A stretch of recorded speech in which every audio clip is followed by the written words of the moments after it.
Jesus summed up the entire Jewish law, all 613 commands. Yeah, you heard me, 613 commands with only 2 directives.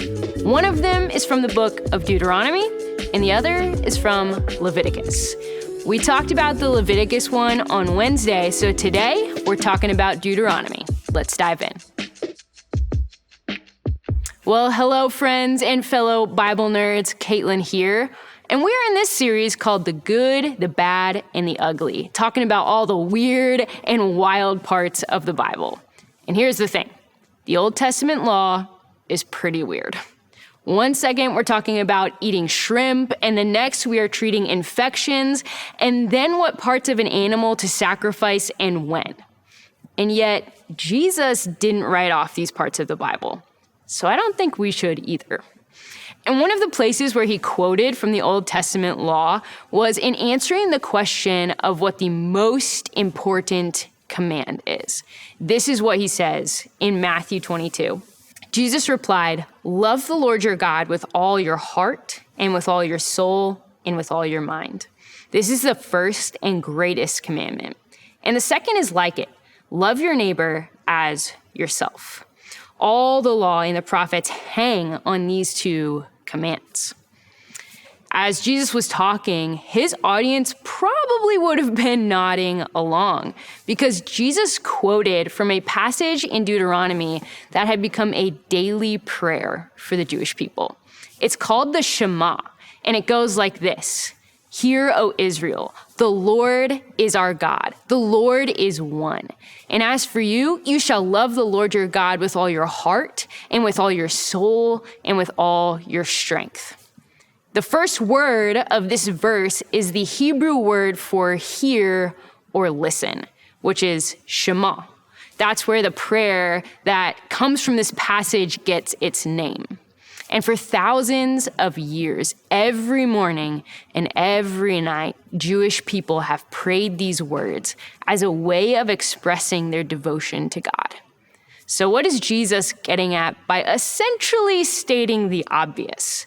Like, yeah, Jesus, of course devoting ourselves completely to God is important. Well, in Hebrew, Shema doesn't just mean listen or hear. It can also mean pay attention to or focus on. Okay, so we aren't just supposed to listen, we're supposed to actually pay attention. That means we don't let these words just go in one ear and out the other. Let's read that prayer again and practice paying attention. And when you do, I'm curious to know what stands out to you. I'm gonna read it. It says, "Hear, O Israel, the Lord is our God. The Lord is one. And as for you, you shall love the Lord your God with all your heart and with all your soul and with all your strength." Let's keep building on this prayer. So Shema means to hear and to pay attention. And even more than that, it can also mean responding to what you hear.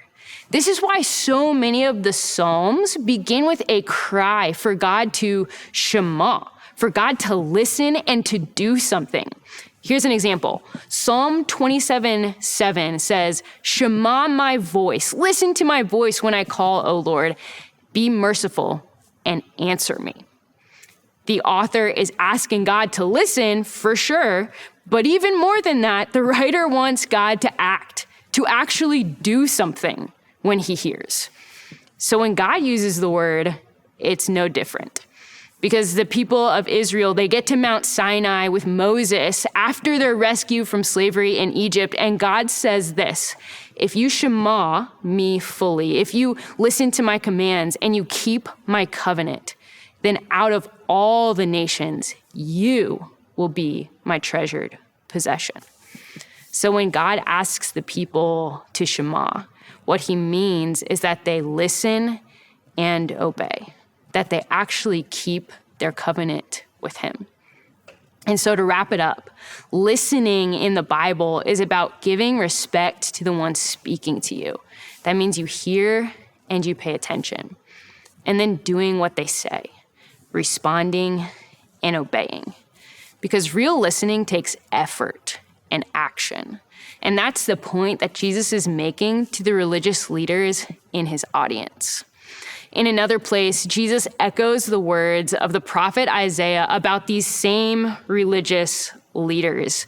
He said, "These people honor me with their lips. They're praying the prayer, but their hearts are far from me." Like I said, they were praying the prayer. They were praying the Shema every day, claiming that they were devoted. And they were listening to the command, maybe even paying attention to it, but they weren't responding. They weren't actually obeying. They were missing the entire point, because the law found in the Old Testament is kind of like a blueprint. It was always intended to teach us how to relate to God and how to represent him to the rest of the world.